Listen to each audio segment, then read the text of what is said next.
This is Teacher Eva, and today I want to teach you about the 10 tips or 10 rules for a joyful or a happy life. We all want to be happy, but for most of us, happiness is just like this elusive thing that we are trying to catch or create, but we don't know how to keep it. But what if there is a roadmap to this elusive feeling, and there are proven paths to true and sustained joy? So today I want to teach you these things. So I want you to be with me, and I hope that you can learn a lot from this lesson. So we go along. So our first tip is to think of others more than yourself. It's not about thinking less of yourself, but it's about thinking of yourself less.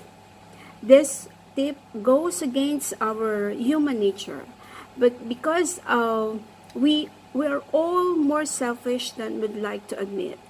The worldly pursuit of happiness involves loving things and sometimes using people. But the perfect model for happiness is in serving others. It is this pride, this greed, and this self-centeredness can lead to misery, but serving others can lead us to lasting joy or happiness. So I hope that we can always do not be too absorbed with what we're going through, but as well we're going to look at what are the situations of other people. So I hope that we can practice doing these things. Think of others more than yourself. The next tip is to smile and laugh more often. Yes, even in difficult moments, find reasons to laugh. Sometimes you have to choose to smile even if you don't feel like it. Sorry. Studies have shown that just the smile of acting, even if you don't like it, can actually make you feel happier. I always believe that we have more control over our mood than we might realize. You always don't have to follow your emotions, or you can actually lead them most of the time. And of course, there are other benefits of smiling and laughing. Studies have also shown that in laughing, in smiling, it can give us some this kind of hormones that can make us feel happier, and of course, because we can that smiling also can help us look younger. So there are many other benefits, of course, of smiling. So and laughing, okay, but more often, even in our difficult situations. Okay, the number 3 tip or rule for happiness is spend less money than you make. I've always believed that happiness isn't a result of how much money you make, but it could be impacted by how much you spend. In short, if we don't know how to budget our money, and that will lead us to debt, and debt can lead to stress, and stress is a killer of happiness. If we live within your means, and you could be happier with a simpler life than I think than the richest man in town who lives in a mansion. So don't expect to buy things to make you happy, but I believe that giving money is actually a better strategy for finding happiness than spending money. So I hope that we can always spend less money than we make, so that we can have more to help others, which can always lead to lasting joy or sustained joy in our lives. Okay, number 4 rule is to be an encourager and not a critic. Your words have the power to build or to tear someone down. Be an encourager. The world has a lot of critics already. The tone of your voice will shape the tone of your life and even the tone in your home. When you choose to encourage others, they'll be more likely that it will encourage you, and the happiness you give will come back to you. We usually receive back the very things that we give. So give good things in your words, in our actions. A lot of people are hungry of good words and good actions. So don't be stingy on these things, on being an encourager. Okay, the number 5 rule is to sing something that can lift your spirit. Okay, there are a lot of good songs and with good lyrics that we can sing, or we can just sing along with. And also for Christians like us who choose to sing Christian songs or hymns that that can lift our spirit. So I hope that in our times of grief or in times of sorrow, we can always choose to sing along with songs with happy or positive lyrics or positive meaning or theme of the song. And I think that can also lead to some sort of happiness or joy in our life. Okay, the number 6 thing that we need to do is to exercise regularly. Studies, of course, have shown, and I know that you've heard it so many times, that in exercising, there are some kind of, again, hormones that is released in our body that could add up to our joy or to our happiness.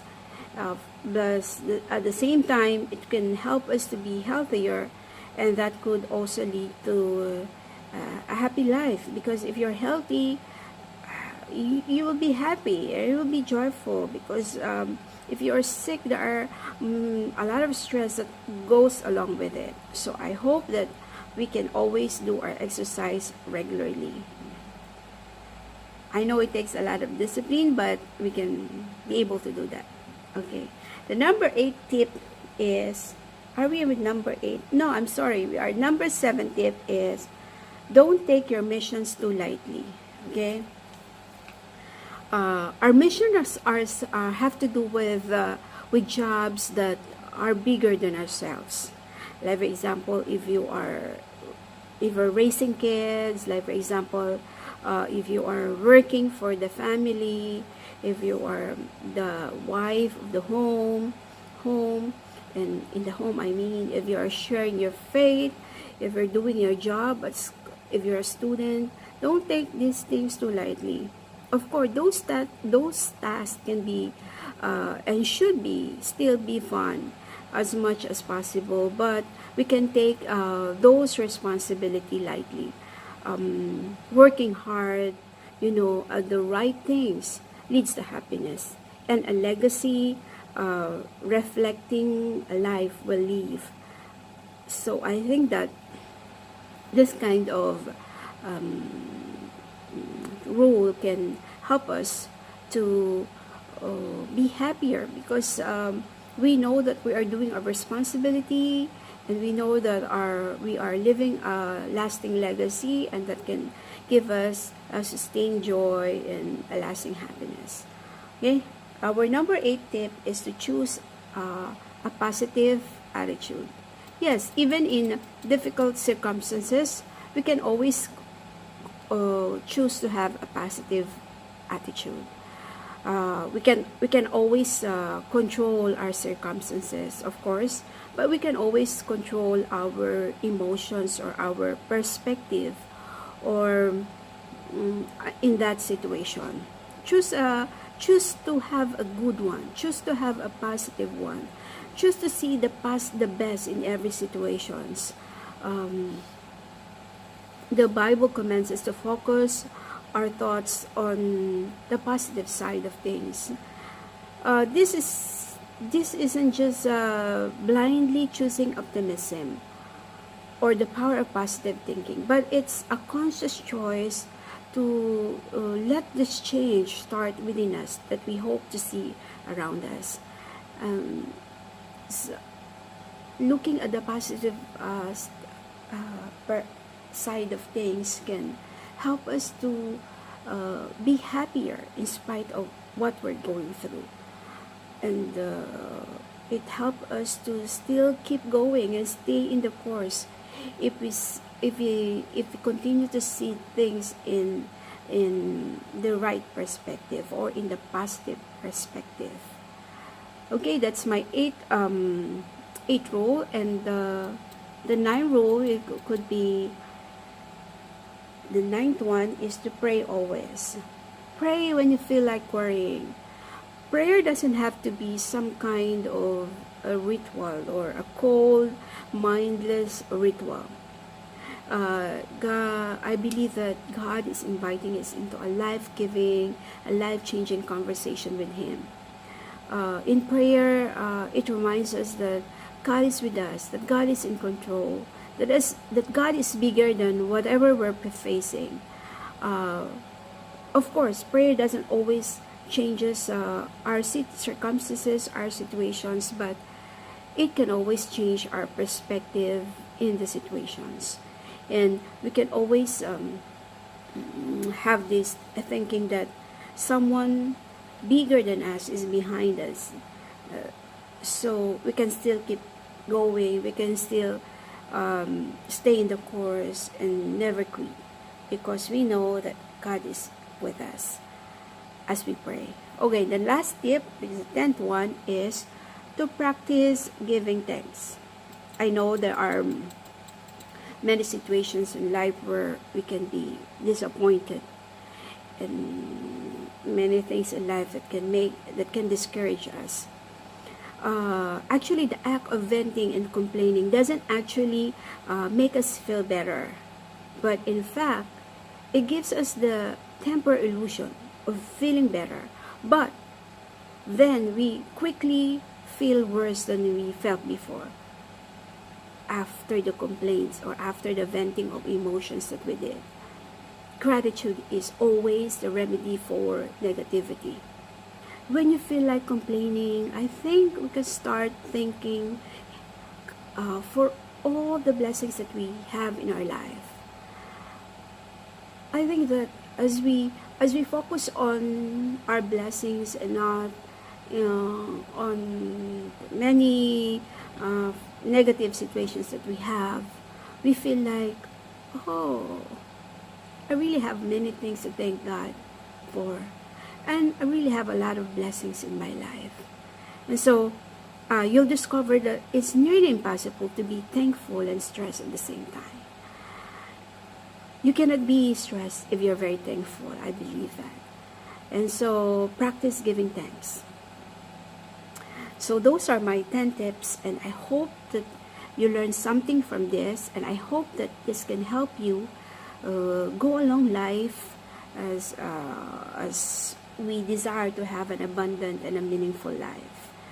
So thank you once again for listening, and thank you once again for being with me, and I hope you stay tuned with all of my lessons, with all of my teachings with you. This is Teacher Eva. I'm a teacher by profession, but I don't want to teach just a subject I teach at school, but I want to teach about life in general. Thank you for listening to me. I hope to see you next time. And remember, there are great days ahead of you.